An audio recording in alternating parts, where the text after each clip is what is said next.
4 officers charged in connection with beating of undercover officer during protests.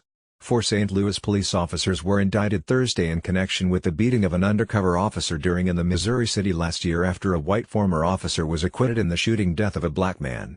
3 of the officers, Dustin Boone, 35, Randy Hayes, 31, and Christopher Myers, 27, are facing felony charges of deprivation of constitutional rights, conspiracy to obstruct justice, destruction of evidence, and obstruction of justice.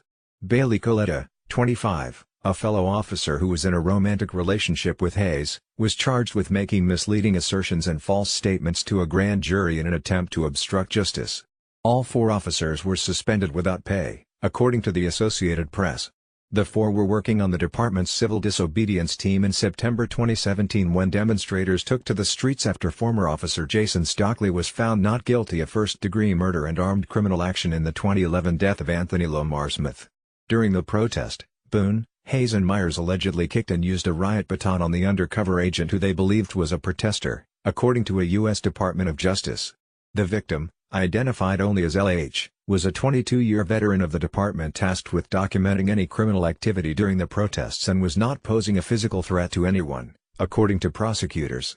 Said text messages between Boone, Myers and Hayes before the protests showed a general disdain for the protesters and excitement about using unjustified force. "It's gonna get ignorant tonight," Boone wrote in one message. "But it's gonna be a lot of fun beating the hell out of these SH-Teds once the sun goes down and nobody can tell us apart." Another message, written by Hayes, said, "Remember, we're in South City. They support us but also cameras. So make sure you have an old white dude as a witness." Prosecutors claim the officers destroyed the undercover officer's cell phone and conspired to obstruct justice after the attack.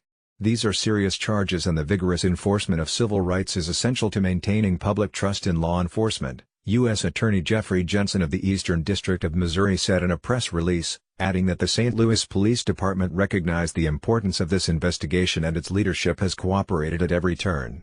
Jeff Ruda, of the St. Louis Police Officers Association, which is providing legal representation for the 4 officers, said in a statement, "We encourage elected officials, the media and the public to allow them their day in court without speculation about their guilt or innocence." NBC News was not immediately able to find the lawyers representing the officers. Doha Madani is a breaking news reporter for NBC News.